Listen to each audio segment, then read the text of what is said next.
ആദ്യം തന്നെ കൃപാസന മാതാവിനും ഈശോയ്ക്കും ഒരുപാട് നന്ദി. കാരണം ഞാൻ ഇന്ന് ഭയങ്കര ഹാപ്പി ആയിട്ടാണ് ഇവിടെ വന്ന് സാക്ഷ്യം പറയുന്നത്. ആദ്യമായി ഞാൻ ഉടമ്പടി എടുക്കാനുണ്ടായ സാഹചര്യം ഞങ്ങളുടെ സാമ്പത്തിക ബുദ്ധിമുട്ടുകളായിരുന്നു. 2012 എൻ്റെ കല്യാണം കഴിഞ്ഞത്. ആ സമയത്ത് ഹസ്ബൻഡിന് ഒമാനിലെ നല്ലൊരു കമ്പനിയിൽ നല്ലൊരു ജോലിയായിരുന്നു. അപ്പോൾ അവിടെ വെച്ച് ഒരാളെ പരിചയപ്പെടുകയും വേറൊരു ബിസിനസ് ചെയ്യാൻ വേണ്ടി ആ ജോലി റിസൈൻ ചെയ്യുകയും ചെയ്തു. പക്ഷേ കൂടെ ഉണ്ടായിരുന്ന ആൾക്ക് ഒരു അസുഖം വരികയും പിന്നീട് ഹസ്ബൻഡ് നാട്ടിലേക്ക് വരികയും ചെയ്യേണ്ടി വന്നു.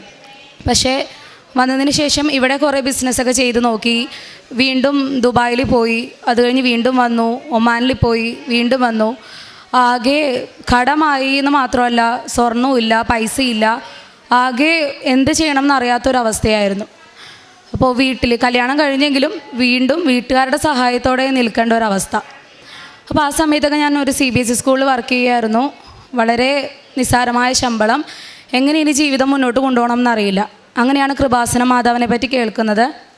അങ്ങനെ ഞാനിവിടെ വന്ന് ഉടമ്പടി എടുത്തു. അപ്പോൾ ജോലി ലഭിക്കണമെങ്കിൽ കേട്ടറ്റ് എക്സാം പാസ്സാവണമായിരുന്നു. അപ്പോൾ ഞാൻ 3 പ്രാവശ്യം കേട്ടറ്റ് എക്സാം എഴുതിയിട്ട് 1 മാർക്കിന് 2 മാർക്കിന് ഫെയിലാവുമായിരുന്നു. അങ്ങനെ ഉടമ്പടി എടുത്തതിന് ശേഷം തൊട്ടടുത്ത മാസം തന്നെ ഞാൻ പരീക്ഷ എഴുതി. കേട്ടറ്റ് 1ഉം 2ഉം നല്ല മാർക്കോടുകൂടി തന്നെ പാസ്സാകാനായിട്ട് സാധിച്ചു. അതുപോലെ ഞാൻ എഴുതിയിരുന്നത് ഇനി ജീവിതം മുന്നോട്ട് കൊണ്ടുപോകണമെങ്കിൽ എനിക്കും കൂടി നല്ലൊരു ജോലി കിട്ടിയേ തീരൂ.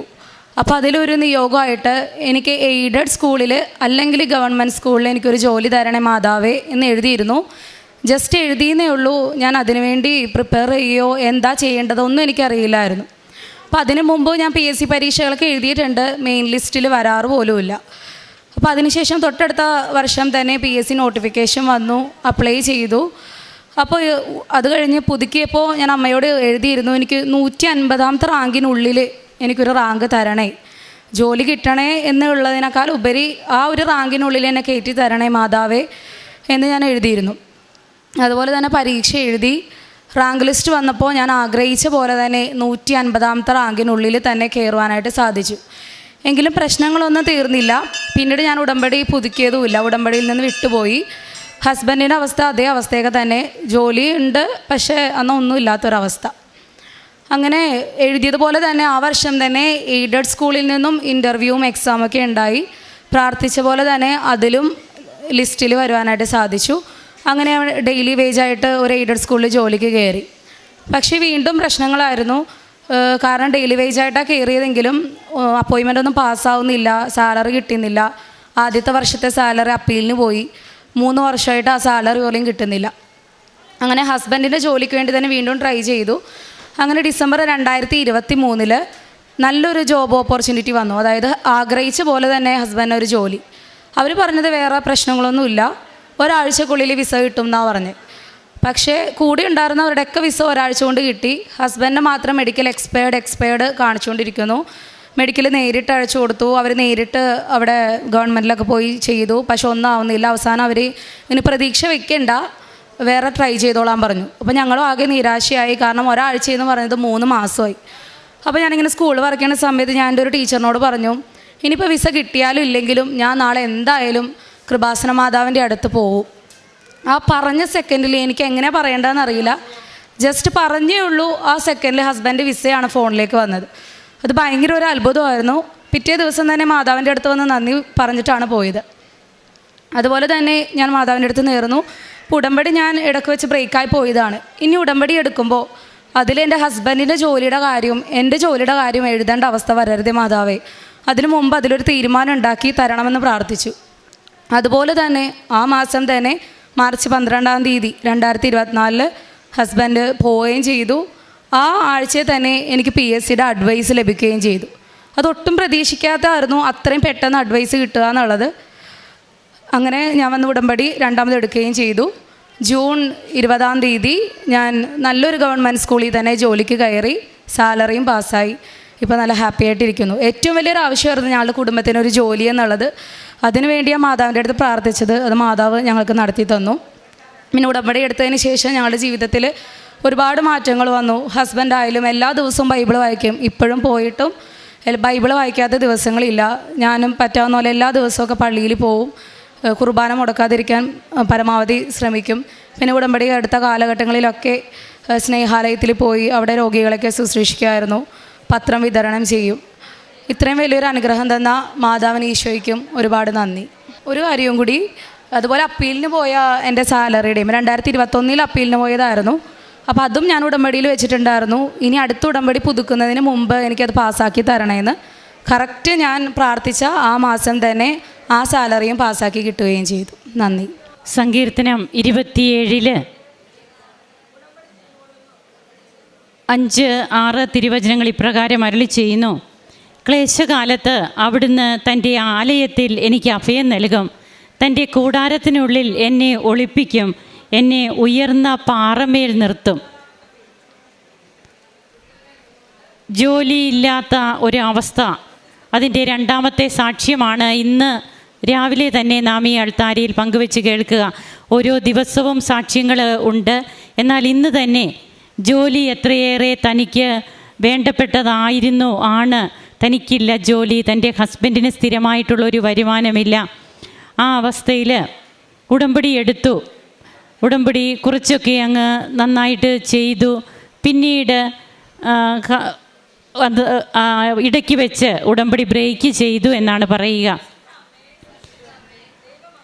തങ്ങൾക്ക് ഓരോ കൃപകളായിട്ട് ഓരോന്ന് ലഭിച്ചുകൊണ്ടിരിക്കുന്നു. അതായത് ഹസ്ബൻഡിന് കുറച്ച് നാളത്തേക്ക് ഒരു ജോലി കിട്ടുന്നു, വീണ്ടും അത് പോകുന്നു. ഇങ്ങനെ തന്നെ പല വർഷങ്ങൾ കടന്നു പോവുകയാണ്. അതുപോലെ താൻ കേറ്ററ്റ് എക്സാം എഴുതി 3 പ്രാവശ്യവും അത് തനിക്ക് പാസ്സാകാൻ സാധിച്ചില്ല. അപ്പോഴിങ്ങനെയുള്ളപ്പോഴൊക്കെ വീണ്ടും അമ്മയോട് ഒരു വാക്ക് പറയുകയാണ്. അതായത് തൻ്റെ ഹസ്ബൻഡിന് സ്ഥിരമായിട്ടുള്ളൊരു ജോലി വേണം, അതിന് വിസയുടെ തടസ്സങ്ങളൊക്കെയുണ്ട്. തൻ്റെ സഹപ്രവർത്തകയോട് പറയുന്നു, ഞാൻ ഇനി കൃപാസനത്തിൽ എന്തായാലും പോകും. അത് പറഞ്ഞ മൊമെൻറ്റിൽ തന്നെ ഹസ്ബൻഡിൻ്റെ വിസ ക്ലിയറായി എന്നാണ് മൊബൈലിലേക്ക് ആ മെസ്സേജാണ് വരുന്നതെന്നാണ്. അപ്പോൾ ഇതിൽ നിന്ന് നാം നമ്മുടെ ഉടമ്പടി ജീവിതം ഇടയ്ക്ക് വെച്ച് ബ്രേക്ക് ആക്കിയിട്ട് നമ്മുടേതായ ജീവിത യാത്രയിൽ നാം അതിൻ്റെ എല്ലാവിധത്തിലുള്ള ആശങ്കകളോടും അതുപോലെ തന്നെ ഒത്തിരിയേറെ ആകുലതകളോടും കൂടിയൊക്കെ നാം തന്നെ തുഴഞ്ഞുകൊണ്ടിരിക്കുന്ന ഒരവസ്ഥ. എന്നാൽ അതെങ്ങും, ആ തോണി എങ്ങും എത്തുന്നില്ല. ജീവിത നൗക അങ്ങനെ തുഴഞ്ഞിട്ട് അത് ഇടയ്ക്ക് ഇങ്ങനെ നിന്നു പോവുകയാണ്. എന്നാൽ അമ്മയെ കൂട്ടുപിടിച്ചിട്ട് വീണ്ടും പറയുകയാണ്, ഞാൻ എന്തായാലും കൃപാസനത്തിൽ പോകും. അത് പറഞ്ഞ മൊമെൻറ്റിൽ തന്നെ അമ്മ ഈശോയ്ക്ക് നോട്ട് കൊടുക്കുന്നു. ഈശോ ഫയൽ എടുക്കുന്നു. അമ്മ ഫയൽ ഈശോയ്ക്ക് സമർപ്പിക്കുന്നു. പെട്ടെന്ന് തന്നെ കാര്യങ്ങൾ ക്ലിയർ ആകുന്നു. ഇത് നാം ഇന്നിപ്പോൾ കേട്ടു. ഇതുപോലെ തന്നെ എത്രയോ സാക്ഷ്യങ്ങളാണ് കേൾക്കുക. അതായത് നമ്മുടെ അടുത്ത് തന്നെ അമ്മയും ഈശോയും ഉണ്ട് എന്നുള്ളതാണ്. നാം പറയുന്ന ഓരോ വാക്കും അമ്മ എത്ര കൃത്യമായിട്ടാണ് അത് കേൾക്കുന്നത്, അത് എത്ര പെട്ടെന്നാണ് ഈശോയ്ക്ക് കൈമാറുന്നത്. അങ്ങനെ ചിലപ്പോൾ നാം ചിന്തിക്കും, നാം വെറുതെ അങ്ങനെ പറഞ്ഞു, ഒന്നും ഓർക്കാതെ പറഞ്ഞു എന്നൊക്കെ. എന്നാൽ വെറുതെ പറയുന്നതല്ല, നമ്മുടെ ഉള്ളിൽ നമ്മെ കൊണ്ട് പറയിപ്പിക്കുകയാണ്. നാം അത് പറഞ്ഞാലേ അവിടെ കാര്യം ക്ലിയർ ആവുകയുള്ളൂ എന്ന് അമ്മയ്ക്കറിയാം. അതുകൊണ്ടാണ് നമ്മുടെ ഉള്ളിലിരുന്ന് പറയുന്നത്. ആ പറച്ചിൽ ഈ മകൾ പറഞ്ഞപ്പോഴേ അവിടെ കാര്യങ്ങൾ വ്യക്തമായി. ഹസ്ബൻഡിൻ്റെ വിസ പ്രോസസ്സിങ് കംപ്ലീറ്റായി, വിസ അടിച്ചു കിട്ടുന്നു. അതുവരെയും മെഡിക്കൽ എക്സ്പയേർഡ് എന്ന് കാണിച്ചുകൊണ്ടിരുന്നതാണ്. അതൊന്നല്ല, പല തവണ. അതാണ് പിന്നീട് ക്ലിയറായിട്ട് തങ്ങൾക്ക് വിസയുടെ മെസ്സേജ് വരുന്നത്. പിന്നീട് കേറ്ററ്റ് പാസ്സാകാൻ കഴിഞ്ഞു. ഉടമ്പടി ഇവിടെ വന്ന് പുതുക്കിയതിന് ശേഷം കേറ്ററ്റ് പാസ്സാകുന്നു. തനിക്ക് ഇത്ര റാങ്കിനുള്ളിൽ കിട്ടിയിരുന്നെങ്കിലെന്ന് മനസ്സിൽ പറയുന്നു. അതും അമ്മ കേട്ടു. അതേ റാങ്കിനുള്ളിൽ തന്നെ തനിക്ക് ലിസ്റ്റ് പുറത്തു വരുമ്പോൾ തനിക്കത് തന്നെയാണ് കിട്ടിയതെന്ന് ഈ മകൾ തന്നെ സാക്ഷ്യപ്പെടുത്തി. ഗവൺമെൻറ്റിലോ എയ്ഡഡിലോ തനിക്കൊരു പോസ്റ്റ് കിട്ടിയിരുന്നെങ്കിലെന്ന് പ്രാർത്ഥിച്ചു. അങ്ങനെ തന്നെ വീണ്ടും അതായത് നാം പറയുന്ന കാര്യങ്ങൾക്കൊക്കെ ക്ലിയറൻസ് ഉണ്ട്. പക്ഷേ അതിന് നാം കൊടുക്കേണ്ട ചില കാര്യങ്ങളുണ്ട്. അതായത് നാം വിശേഷവിധിയായിട്ട് നാം എന്താണ് ചെയ്യുക. പിന്നീട് ഈ മകള് തൻ്റെ ഉടമ്പടിയിൽ എല്ലാ കാര്യങ്ങളും വളരെ കൃത്യമായിട്ട് ചെയ്യുന്നു. വിശുദ്ധ കുർബാന, ബൈബിൾ വായന, അതുപോലെ തന്നെ കാരുണ്യ പ്രവർത്തനങ്ങൾ, പ്രേക്ഷിത പ്രവർത്തനം, ഇതൊക്കെ ഹസ്ബൻഡും അതുപോലെ തന്നെ ചെയ്യുന്നു. ഇന്നും ആ ഉടമ്പടി ജീവിതത്തിൽ തന്നെ മുമ്പോട്ട് പോകുന്നു എന്നുള്ളതൊക്കെയാണ് നാം കേട്ടത്. അങ്ങനെ തനിക്ക് ക്ലിയർ ആകാതിരുന്ന 3 വർഷമായിട്ടും തനിക്ക് ലഭിക്കാതിരുന്ന തൻ്റെ സാലറി അതെല്ലാം ക്ലിയറായിട്ട് എല്ലാ ആനുകൂല്യങ്ങളോടും കൂടിയുള്ള നല്ല ഒരു ജോലിയും തനിക്ക് ലഭിച്ചു. ഹസ്ബൻഡിനും സ്ഥിരമായ ജോലി.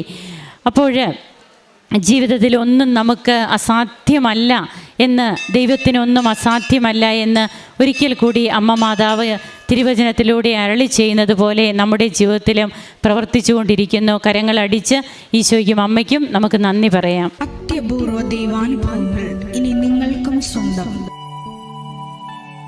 ഈ യൂട്യൂബ് ചാനൽ ഇതുവരെ സബ്സ്ക്രൈബ് ചെയ്തിട്ടില്ലെങ്കിൽ ഇപ്പോൾ തന്നെ സബ്സ്ക്രൈബ് ചെയ്യുക. ഈ വീഡിയോ ഇപ്പോൾ തന്നെ നിങ്ങളുടെ സുഹൃത്തുക്കൾക്ക് ഷെയർ ചെയ്തുകൊണ്ട് കർത്താവിൻ്റെ പ്രേക്ഷിതരാകുക.